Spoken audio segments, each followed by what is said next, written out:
इससे भारत का जो लिखने वाले युवा पीढ़ियों को मेरा नमन। आप लोगों पे पूरा भविष्य टिका हुआ है इस देश का। और आज से 10 साल पहले जब हम गायत्री परिवार में ये देखा करते थे कि इस स्लम में बच्चों को जाकर पढ़ाया जाता था, तो उस समय से हमारी बड़ी इच्छा थी कि हम आदरणीय चिन्मय पांडा जी महाराज से मिले। लेकिन उस समय हमको लगता था पता नहीं हम मिल पाएंगे कि नहीं, इतने महापुरुष है। और आज 10 साल लग गया है, सौभाग्य प्राप्त हुआ। आपको नमन करते हैं, प्रेरणा का स्रोत बने रहे देश के युवाओं के लिए। और इस गायत्री परिवार को लेकर चलने वाले हमारे मनीष भैया, आपका सादर प्रणाम। आपको यही और ईश्वर शक्ति दे इन युवाओं को मार्गदर्शन करने के लिए। और शिक्षा के क्षेत्र में हम लोग हैं, हमारे निशान भैया, आपका भी बहुत आभार।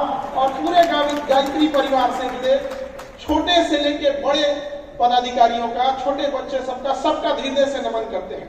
देखिए, किसी भी समय किसी भी समाज को अगर आगे ले जाना है तो अब हम लोग क्या ही समाज को आगे ले जा सकते हैं। हम लोग को जहां जाना था चले गए, शिक्षक बनना था बन गए, हमें जहां जाना था हम लोग चले गए। अब आगे का भविष्य आपके हाथ में है। आप भविष्य को कहां लेके जाइएगा ये आपके ऊपर डिपेंड करता है। क्योंकि कहा जाता है कि तलवारों के साए पर इतिहास हमारा बनता है, जिस और जवानी चल रही है। युवा वो शक्ति होती है कि एक बार जोसेफ बेजनी ने कहा था कि यदि समाज में क्रांति लानी है तो शासन युवाओं को सौंप दो। जरूरी नहीं कि शासन केवल वहां बैठ कर ही किया जा सके। आप अपने पास जहां देख रहे हैं उस समाज को सुधारने का प्रयास करेंगे। छोटे छोटे कण कण से ही एक बड़ी चीजों का निर्माण होता है।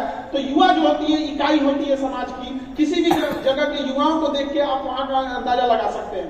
लेकिन अभी के दौर में युवाओं को डिरेल ज्यादा हो रहे हैं, अपने रास्ते से भटक जा रहे हैं। उन्हें पढ़ने के लिए भेजिए, वो मोबाइल में लग जा रहे हैं, कहीं फोन पे बतियाने लग रहे हैं, लाल पीला हरा करने लग रहे हैं। ये सब करने से कोई फायदा नहीं होने वाला है। मन लगा के पढ़ाई कीजिए। अगर कोई पसंद भी आ गया तो नौकरी लेके सीधे माता पिता से बात कीजिए। लेकिन बीच में पढ़ाई रोकिएगा तो पढ़ाई भी जाएगा, आपका करियर, समय सब बर्बाद हो जाएगा। इसलिए सबसे जरूरी चीज होता है समय। समय के पास इतना समय नहीं है कि दोबारा आपको समय दे। इसलिए समय रहते निर्धारित कर लीजिए आपको क्या करना है, वरना समय एक दिन बता देगा कि आपका क्या करना है। आपको यहाँ पर समय और सद्बुद्धि बड़ी अजीब चीज होती है, दोनों एक साथ नहीं आती है। जब आपके पास समझ होती है तो समय जा चुका होता है। अभी आपके पास समय है तो सद्बुद्धि ही नहीं है। यह समन्वय जिसके पास आ गया वह समझिए कि सारी चीजों पे विजय प्राप्त कर लिया। और कहीं ना कहीं गायत्री परिवार का भी यही प्रयास होता है कि समय रहते सद्बुद्धि, समय रहते आचरण, समय रहते राष्ट्र निर्माण के लिए योगदान दिया जा सके। ऐसे नहीं है यहाँ मंच पर जितने गणमान्य उपस्थित हैं सब अपने अपने क्षेत्र में हैं। कहीं ना कहीं उन्हें इस राष्ट्र समाज से प्रेम था, तभी वो लोग इस प्रयास में लगे रहते हैं कि गांव गांव से बच्चों को लाया जा सके और एक अच्छा भारत का भविष्य लिखा जा सके। वह भारत की कल्पना ही नहीं कर सकते हैं जहां युवाओं का भविष्य खराब हो। अगर युवाओं का भविष्य सुधरेगा तो ही भारत का निर्माण होगा। आप सोचिए कितना दुर्भाग्य है इस देश पर कि हमारे यहाँ, जैसे हम एक तो कह देते हैं कि पूरी दुनिया में हमारे यहाँ शादी विवाह का एक पवित्र बंधन है, 7 जन्म का साथ होता है और ऐसी कहीं भी परंपराएं नहीं होती हैं। लेकिन इसी समाज के ऊपर एक दहेज नाम का कलंक है कि नहीं है यहाँ पर, तो किसको खत्म करना होगा। आप यंग जनरेशन जिस दिन आएंगे और ये कहेंगे कि हमें वह संस्कार मिला है, वह शिक्षा मिली है, आत्मविश्वास हुआ है कि हमें चाहे जितना पैसा कमाना पड़े हम नौकरी करके, बिजनेस करके ईमानदारी से कमा सकते हैं, दहेज वाला भीख हमको नहीं चाहिए।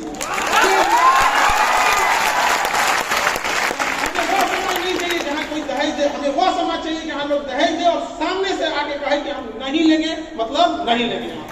ये बात हम आप सबसे एक बड़े भाई होने के नाते जो यहाँ जनरेशन बैठी हुई है उससे हम ये उम्मीद लेते हैं। क्योंकि आज ही मेरे भाई का भी रिसेप्शन है, तो हमने भी उससे पूछा, हमने कभी दबाव नहीं बोला, हम बोले तुम्हें दहेज चाहिए तो बोलो।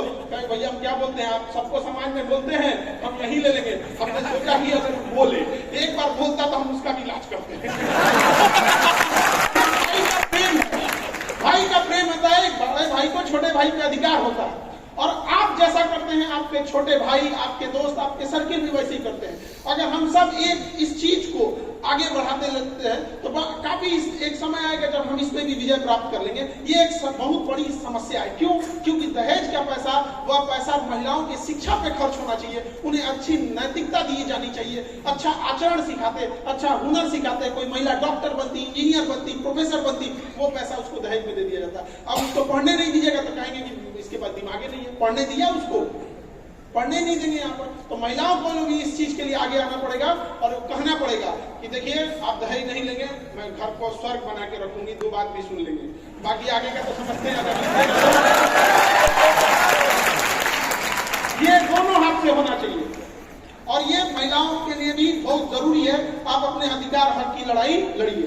बाकी देखिए इस देश में आपका अपना कर्तव्य बनता है, किसान अपनी जगह पे जा रहा है, फौजी अपनी ड्यूटी कर रहे हैं, शिक्षक, डॉक्टर, सबका अपना अपना योगदान होता है, कोई बड़ा छोटा नहीं होता है। लेकिन हमारे समाज में क्या होता है कि हम बहुत कम तवज्जो उन किसानों को देते हैं जिनका हम 3 टाइम अन्न उगाया हुआ खाते हैं। वो बंजर जमीन से जब वो फसल उगाते हैं और जब किसानों को आत्महत्या करने की नौबत आ जाती है तो वो दिन बड़ा दुखदायी होता है इस देश के लिए, जबकि देश हमारा किसानों का ही है, गाँव का ही है। जब गाँव सुधरेगा तभी ये चीजें आएंगी यहाँ पर। हम लोग भी जब यहाँ पटना में संस्था में पढ़ाते थे तो देखिए गांव से लोग आते थे इलाज कराने के लिए, उनको जब ब्लड वगैरह नहीं मिलता था तो कई बार हम लोग शुरुआती दौर में कि अब ये इसको कैसे ब्लड दिलाया जाए तो अपने क्लास के बच्चों को भेज देते थे, जाओ बाबा ब्लड दे के आ जाओ यहाँ पे। कई बार हमने गायत्री परिवार से बच्चों को बुलाया, बाबू तो हमारे यहाँ पढ़ रहे थे, हमने बुलाया कहाँ जा रहे थे? सर आज हमको स्लम एरिया में पढ़ाने जाना, हमने पढ़ा के आना तो एक ब्लड दे देना। वहाँ आने के बाद उसने ब्लड तक दिया यहाँ पर,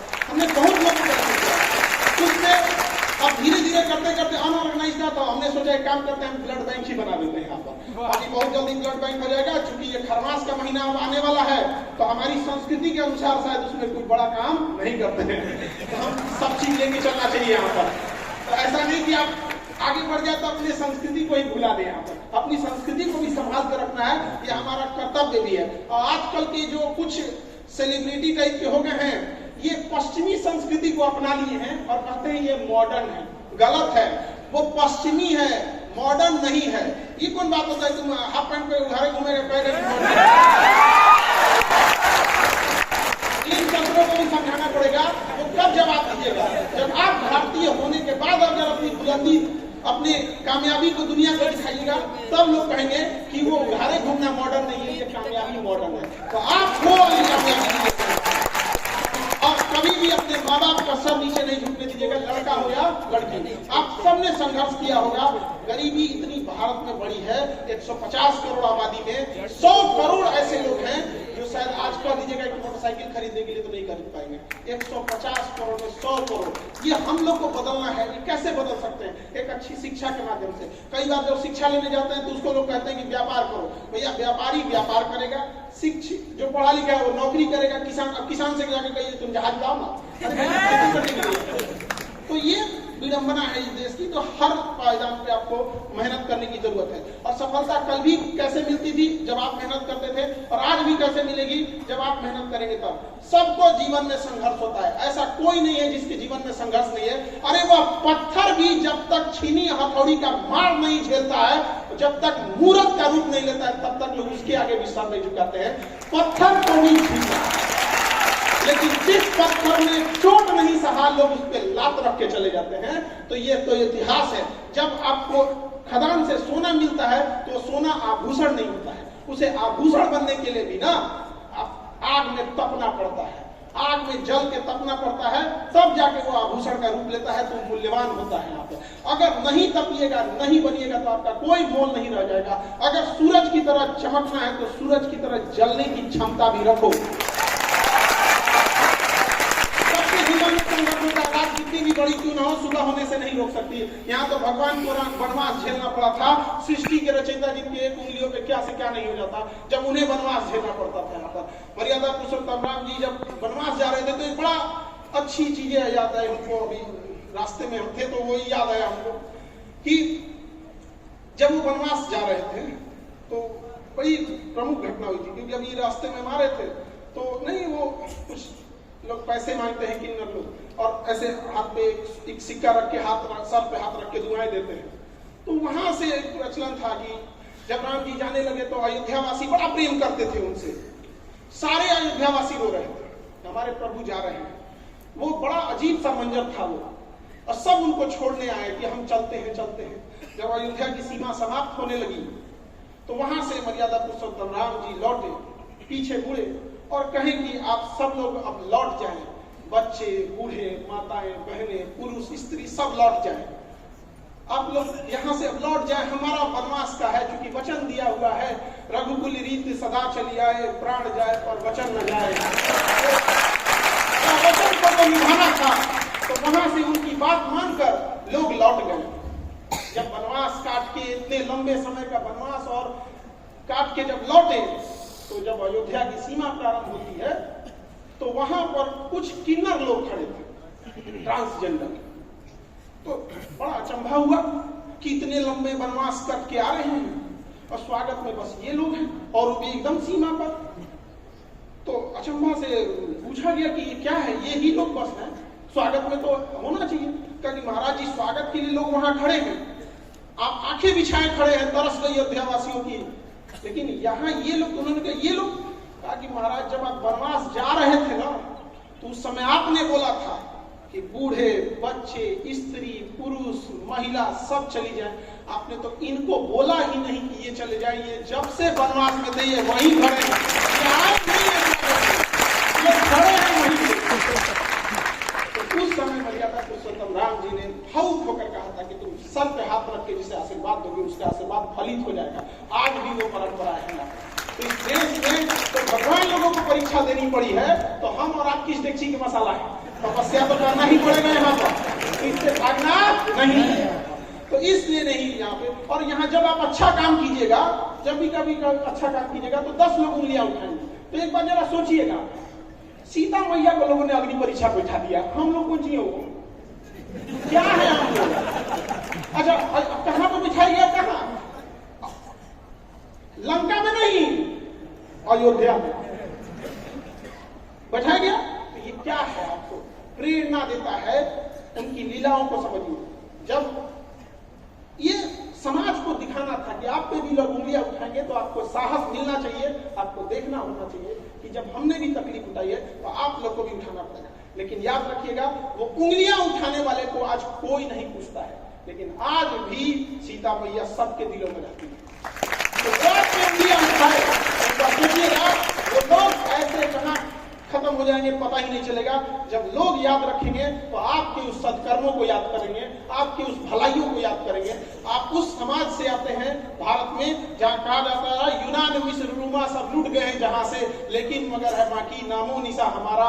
कुछ बात है कि हस्ती मिटती नहीं हमारी, सदियों रहा है दुश्मन जोरे जहां हमारा। पूरी सबसे हम लोग मिस्र की सभ्यता लूट गई, हांगो नदी की सभ्यता लूट गई, आज मेसोपोटामिया कहीं रहा नहीं, रोम की वो सभ्यता कहाँ मिट गई, लेकिन आज भी अमर रहा तो हमारी भारत की वो संस्कृति जो अखंड भारत की बोलता था। कभी अफगानिस्तान तोड़ा गया, कभी म्यांमार तोड़ा गया, कभी पाकिस्तान तोड़ा गया, कभी बांग्लादेश तोड़ा गया। हम बस ये याद दिलाना चाहते हैं कि जो चीजें तोड़ी जा सकती है उसे वापस जोड़ी भी जा सकती है। कोई नहीं रोक सकता है। हमें लगता है कि ऐसे हमें अपने राष्ट्र के लिए हमेशा एक होकर खड़ा रहना चाहिए। हमारा झुकाव, हमारी लॉयल्टी, हमारा नैतिकता, हमारा सब कुछ समर्पण, न परिवार, न देश, न राज्य, न ही किसी पार्टी, न ही किसी मतभेद, न ही जाति, न ही धर्म। हमारा झुकाव केवल और केवल राष्ट्र के प्रति होना चाहिए कि जब बात राष्ट्र की आएगी सब कुछ त्याग दिया जाएगा और पूरे भारत के लोग खड़े हुए मिलेंगे तो अपने भारत के लिए, एक राष्ट्र के लिए खड़े हुए मिलेंगे।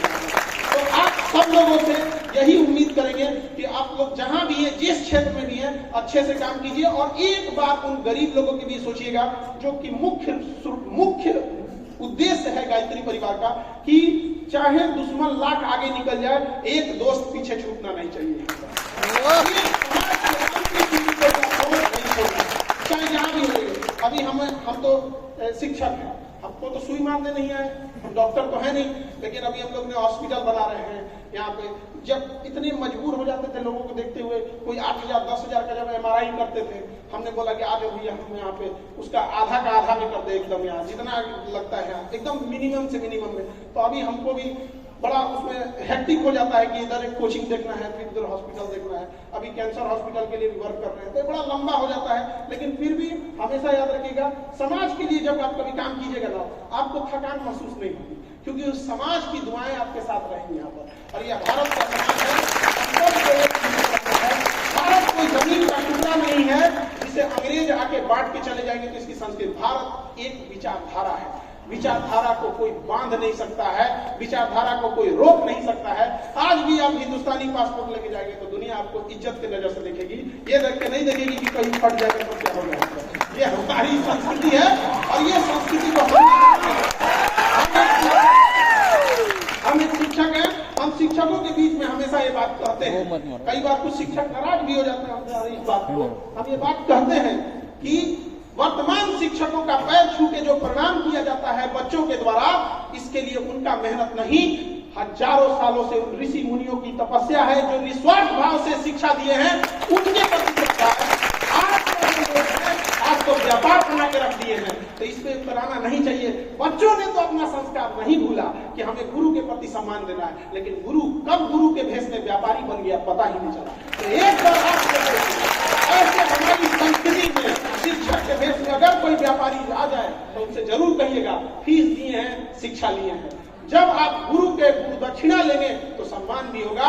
कभी भी याद रखिएगा, अकेला चना भार नहीं खोल सकता है, आप सबको करना पड़ेगा यहाँ पर। तो एक सामूहिक जिम्मेदारी होगी कि भारत को भारत रहने दिया जाए। ये भारत की जो मूल संस्कृति है वो रहने दिया जाए। क्योंकि समयाभाव है और हमारे सामने आदरणीय चिन्मय पांडे जी महाराज जी हैं, तो इतने बड़े वक्ता के सामने बोलना थोड़ा सा अपने आप में तो बहुत बहुत धन्यवाद। आप लोगों ने हमें यहाँ बुलाया और सारे बच्चों को बहुत बहुत शुभकामनाएं, आशीर्वाद आपके उज्जवल भविष्य के लिए। एक बार बोलेंगे भारत माता की, भारत माता की।